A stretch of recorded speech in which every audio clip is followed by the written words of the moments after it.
Jabat gereja besar masuk Islam. Siapakah sebenarnya nenek ini? Benarkah nenek ini pejabat besar di gereja? Tonton sampai selesai karena endingnya bikin ngakak so hard. Tiap doa kok melihat fotonya Tuhan Yesus itu. Pada suatu saat saya berdoa ada itu sinar kres gini. Sinar itu bentuk kres. Haleluya, haleluya, haleluya. Assalamualaikum warahmatullahi wabarakatuh. Salam Aki. Aku kabarkan Injil keselamatan. Bapak Ibu di Tuhan, ketemu lagi dengan saya Evangelis Avraham Effendi Usman. Bagaimana kabar Bapak Ibu semua? Tentu luar biasa. Dah saudaraku para pencinta Injil Habagat, saya ingin mengajak Bapak Ibu semua untuk melihat sebuah cuplikan video. Dan sebelumnya khususnya kepada teman-teman dari seberang yang sering nongol di channel kita Bapak Ibu, sebelum menonton video kita, mereka harus menempatkan hati dan pikiran mereka di tempat yang netral. Jangan belum apa-apa sudah menghina, sudah mencemooh, sudah mencaci maki, sudah mengolok-olok, sudah menertawakan. Simak dulu, perhatikan dulu, lihat dulu, dengar dulu baik-baik videonya sampai selesai. Baru nanti teman-teman dari seberang memberikan komentar. Benarkah atau salah? Kalau salah, ya luruskan. Mana seharusnya yang harus terjadi, mana seharusnya yang benar, mana seharusnya yang harus diimani, yang harus dilakukan dan harus ditaati oleh setiap umat manusia. Itu bila salah. Bila benar harus fair juga. Bagaimana sikap kita ketika kita mendengar satu kebenaran, ya? Bagaimana sikap hati kita ketika kita menemukan kebenaran, mendengar kebenaran? Apakah kita masih tinggal di dalam kegelapan? Ketika kita melihat di situ ada terang, di situ ada cahaya. Sementara kita yang tinggal dalam kegelapan itu sangat butuh cahaya, sangat butuh terang itu. Apakah kita terus-terusan berada di dalam kegelapan? Kita tidak mau beranjak, tidak mau sedikit pun, ya, tidak mau sedikit pun kita untuk meraih atau untuk menuju ke tempat yang terang itu. Tidak adakah upaya kita untuk menggapai terang itu, untuk datang kepada terang tersebut, atau kita berlama-lama di dalam kegelapan? Kita betah tinggal di dalam kegelapan dengan segala keadaan yang ada, kita berlama-lama atau kita betah dalam kegelapan. Maka dari itu video kali ini untuk mereka yang berakal sehat. Bagi saudara yang tidak berakal sehat, ya jangan nonton video ini, daripada saudara nanti marah-marah, ya, daripada nanti saudara marah-marah tidak karuan, saudara berdosa. Nanti saudara kalau sudah berdosa ke neraka. Berapa lama di neraka? Ya selama-lamanya, abadi abadan. Mana buktinya? Bala man kasaba sayyi'atan wa ahatat bihi khati'atuhu fa ulaika ashabun nar hum fiha khalidun. Bukan demikian, malaikat yang benar, siapa yang berbuat dosa dan dia telah diliputi oleh dosanya, maka orang itu penghuni neraka dan kekal dalam neraka. Pertanyaannya Bapak Ibu, manusia tidak ada yang tidak berdosa. Semua manusia berdosa. Kemana orang berdosa? Ke neraka. Berapa lama di neraka? Abadi abadan. Apa arti abadi abadan? Selama-lamanya. Apa arti selama-lamanya? Kalau sudah di neraka, ya sudah. Tidak akan dipindahkan, diambil, dimasukkan ke surga. Tidak akan. Karena neraka itulah tempat orang-orang yang berdosa. Maka ketika saudara menemukan kebenaran, saudara harus ambil sikap tegas untuk datang kepada kebenaran itu. Ya, untuk datang kepada terang yang ajaib, terangnya Tuhan, terang yang sejati.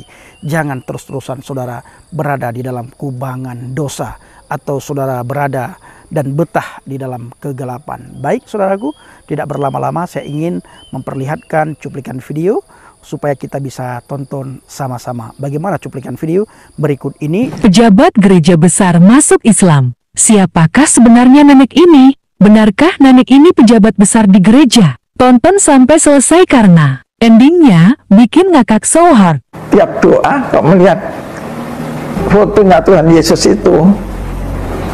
Pada suatu saat saya berdoa ada itu sinar kres gini. Sinar itu bentuk kres. Masa ada Tuhan lahir di kandang? Lah, masa ada pejabat gereja besar tidak tahu kenapa Tuhan Yesus lahir di kandang domba? Makna Yesus lahir di kandang domba. Pertama, menggambarkan bahwa manusia itu pemberontak, menolak setia, dan tidak mengasihi Tuhan seperti Adam dan Hawa yang jatuh ke dalam dosa. Saat itu di Bethlehem dipenuhi banyak orang karena diadakan sensus penduduk, menyebabkan penginapan penuh. Maria dan Yusuf mencari tempat untuk Maria melahirkan, namun pemilik penginapan menolak, sehingga terpaksa Maria dan Yusuf pergi ke kandang domba. Yohanes 1 ayat 11, ia datang kepada milik kepunyaannya, tetapi orang-orang kepunyaannya itu tidak menerimanya.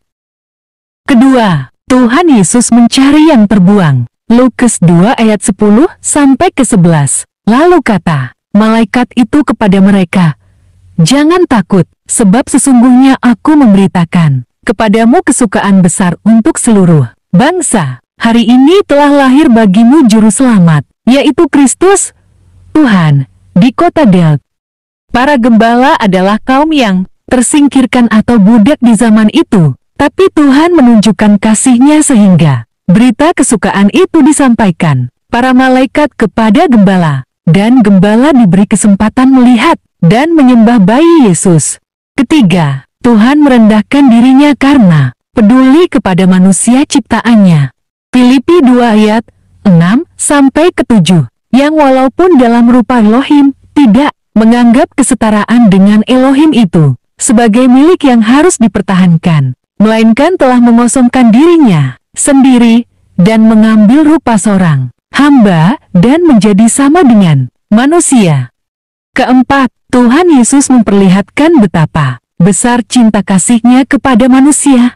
Tuhan meninggalkan tahtanya di sorga dan kemegahannya di sorga serta menjadi manusia dan memilih lahir di kandang domba, menggambarkan betapa besar kasih-Nya kepada manusia berdosa hina, hina dan terkutuk. Tuhan menyatakan kepada semua orang bahwa Dia bukan seperti tokoh-tokoh dunia yang menampilkan seolah-olah mulia dan terhormat, tetapi melakukan perbuatan hina dan tercela. Kelima, Tuhan Yesus memberi pengampunan bagi umat manusia. Kristus lahir di kandang kotor, bau, tempat kandang domba yang jelek, menggambarkan Dia mau hadir dalam hidup kita manusia yang kotor, hina dina, pendosa, layu dan mati. Tuhan Yesus menjamah kita untuk mengampuni, memulihkan, menyucikan dan mengangkat kita menjadi anak-anak-Nya supaya kita memiliki hidup kekal bahagia di sorga bersama Tuhan Yesus selamanya. Haleluya, amin. Cerita ibu masuk Kristen tadi. Oh ya. Itu gimana karirnya? Nah ya ini, terus kan orang ada langganan 2 yang orang Kristen dekat saya. Nah itu jadi saya sudah les. Sejak kapan ada les Kristen? Sudah saya les Kristen, lulus. Oh, ere lulus, kayak mau lulus sekolah SMU.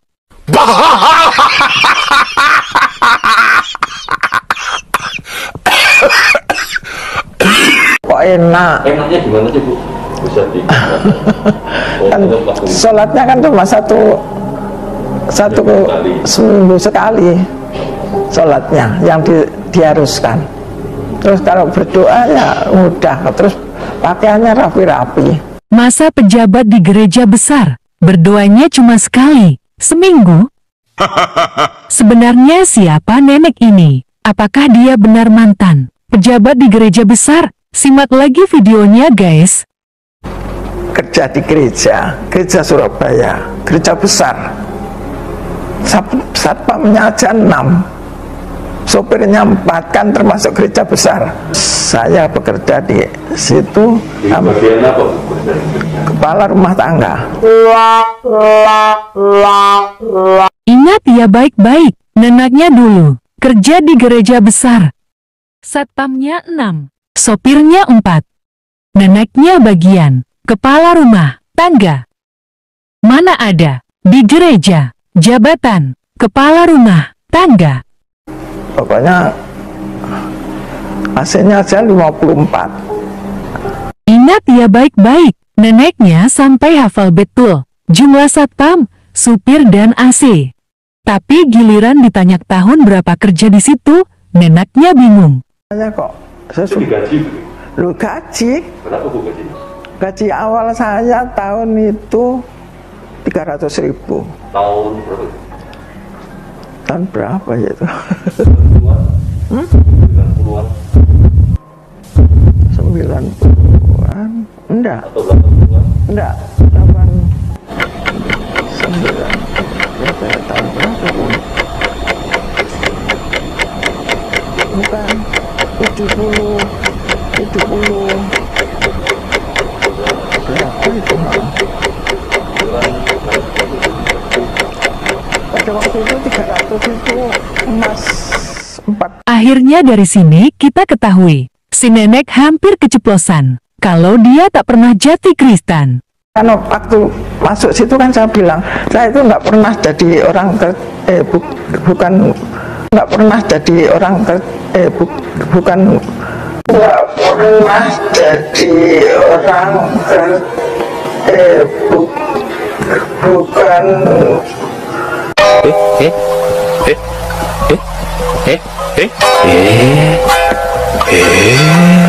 waktu masuk situ kan saya bilang, saya itu nggak pernah jadi orang bukan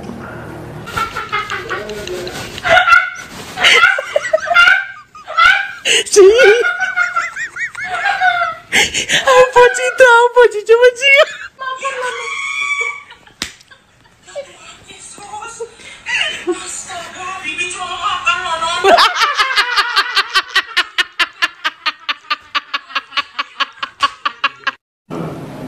Terus saya tanya, berapa uang saku saya? Dia bilang 300. Tak pikir-pikir, ya sudah. Oh, beliau kerja di gereja sebagai tukang sapu. Kita sebagai orang Kristen tetap menghargai dan menghormati nenek yang pernah kerja di gereja, walaupun tukang sapu. Terima kasih ya nenek. Tapi perlu diketahui di gereja kami pun ada suami istri yang kerja di gereja sebagai OP. Mereka Islam dan sudah puluhan tahun kerja di gereja, dan mereka tidur di samping gereja. Tapi kami tidak pernah mengajak mereka masuk Kristen, atau mengiming-imingi sesuatu supaya mereka masuk Kristen, karena setiap orang berhak memilih agama mana yang dianut. Saya Ibu Haryati Suherman. Saya dari kecil itu keluarga saya Islam semua, kakek nenek saya Islam.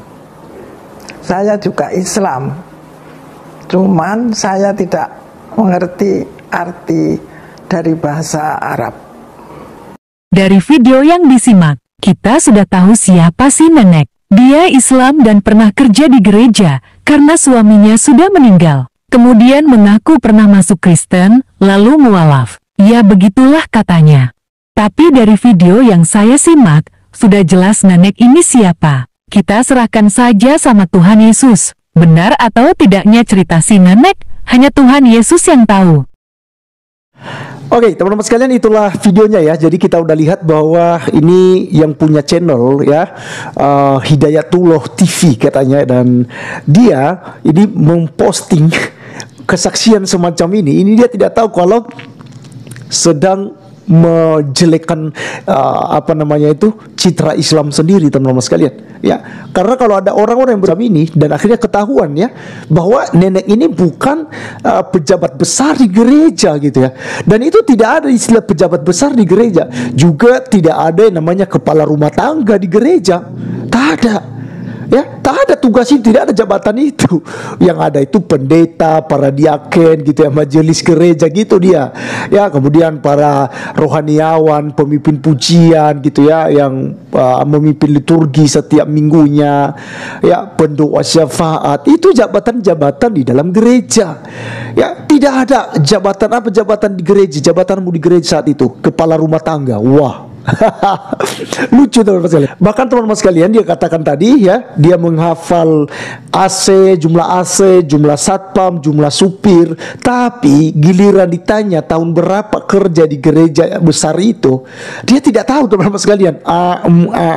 Bahkan hampir ceblosan bahwa dia itu katakan, oh saya tidak pernah jadi Kris, oh bukan, saya jadi Kris bukan ya, kata dia. Nah, kali saya katakan tadi bahwa apabila ia berkata dusta dusta atas kehendaknya sendiri, sebab ia adalah pendusta dan bapa segala dusta. Ya, teman-teman sekalian, sangat lucu, tetapi itulah yang dipublikasikan oleh saudara-saudari kita umat Islam. Untuk apa? Menggugurkan iman kekristenan dan menjelekkan kekristenan, ya. Seperti kesaksian nenek tadi, itu jelas-jelas ya menghina, menistakan kekristenan, ya. Nah, saudara komunikasi Tuhan, para pencinta Jelah Bahagia, bagaimana tanggapan Bapak Ibu semua setelah melihat cuplikan video yang baru saja kita saksikan sama-sama? Silahkan tulis di kolom komentar dan pergunakan jari-jari kita atau pergunakan komentar kita dengan bijak, saudaraku. Di akhir video saya selalu mengajak Bapak Ibu semuanya supaya kita selalu berdiri teguh di atas pondasi iman yang benar. Kita dengar apa kata firman Tuhan, kita taati apa kata firman Tuhan, dan kita lakukan apa kata firman Tuhan. Shalom alaikum bishim Hamasyah, salam Aki. Aku kabarkan Injil keselamatan. Bapak Yahweh bishim Adonai Yesus Hamasyah, Waruah Kudus memberkati kita semua. Haleluya, amin, salam murtadin. Saya mengucapkan terima kasih banyak kepada Bapak Ibu yang selalu mendukung pelayanan Habaget, baik melalui doa, dana, motivasi maupun support saudara semuanya. Terus dalam doa dan bawa pelayanan Habaget dalam doa syafaat Bapak Ibu semua. Terima kasih.